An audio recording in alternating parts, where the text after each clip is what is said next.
This is Valley News Live at 10. COVID-19 numbers have taken a downward trend in North Dakota, leading some to speculate that we avoided the holiday surge that officials have been warning about for weeks. However, as Valley News Team's Devin Fry reports, it may be too soon to tell. COVID-19 numbers have been on a downward trend in recent weeks in North Dakota. On Saturday, the positivity rate was at 2.91%, and today there were 161 confirmed cases, including the results from the PCR and antigen tests. However, despite the lower numbers we've seen, health officials say that it's too early to tell if we've avoided the feared holiday surge. We just had the Christmas holiday. We just had the New Year's holiday.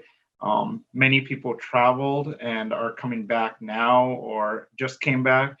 So anyone who would have been exposed potentially around Christmas or even New Year's may not have symptoms yet, or may develop symptoms, or may have developed symptoms in the last day or two and are awaiting test results. Another factor for these low numbers may be the amount of people who are actually getting tested.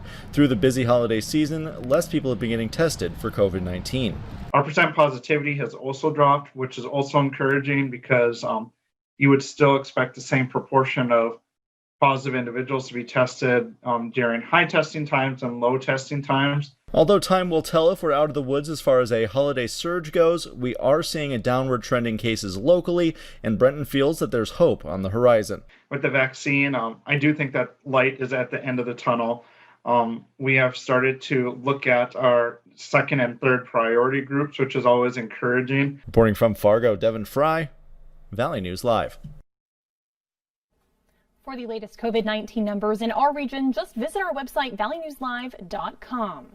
Today kicked off the first day of rapid testing for COVID-19 in West Fargo from noon to 5. Anyone who is asymptomatic was able to get tested. It's a self-administered nose swab test in your vehicle with results within the hour. Testing continues tomorrow from 8 a.m. to noon and Tuesday from 2 to 6 at the Lights Public Parking Garage. One man was arrested after pointing a gun at a vehicle with people inside in Moorhead. It happened around 4 p.m. Saturday at the intersection of 12th Street and 5th Avenue South, but then he drove away. Police found the vehicle at an apartment complex in the 1900 block of 18th Avenue South, where 29-year-old Vance Jourdain got out of the vehicle with a firearm, dropped it, and ran away into the building. Jourdain was found and arrested on outstanding warrants. Formal charges are pending. Officials say the suspect and victims did not know each other. No one was injured. Members of the 117th Congress were sworn in today amid the pandemic and political division. On Wednesday, lawmakers will count the votes of the Electoral College and ratify Joe Biden's victory. But a group of senators plan to object to the results. Ben Tracy has the latest. Hope you, God. I do. Elbow bumps instead of handshakes were the new norm as Vice President Mike Pence swore in senators on the first day of the new congressional session. To say the 117th Congress convenes at a challenging time would indeed be an understatement. From political division to a deadly pandemic to adversaries around the world, the hurdles before us are many, and they are serious. But there's also plenty of reason for hope.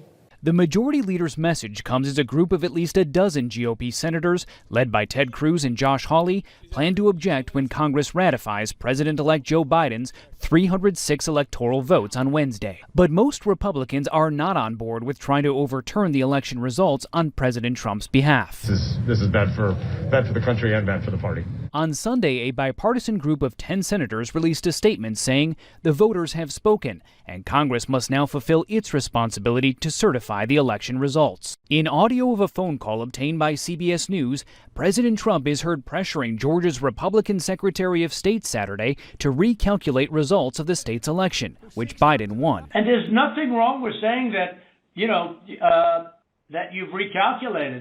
Well, Mr. President, the challenge that you have is the data you have is wrong.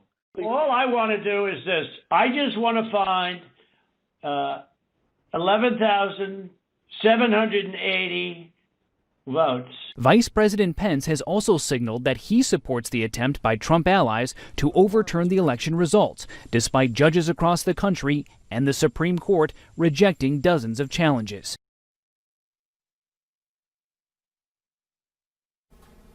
The House re-elected California Democratic Representative Nancy Pelosi as Speaker of the House. A heads up for those in downtown Fargo, you might need to move your car tonight. Starting at 2 in the morning, any vehicle parked on the street will be impounded. The city will be removing snow on the East and West Avenues in the area. This includes all of the roads between 2nd Avenue South and 7th Avenue North, between 2nd Street and University Drive. You are encouraged to use parking ramps and surface lots in the downtown area. Still ahead tonight, thanks to a heroic effort, a piece of North Dakota history was saved from a massive fire 90 years ago. But first, Summer Schnellbach has a look at the week ahead as some clouds move in.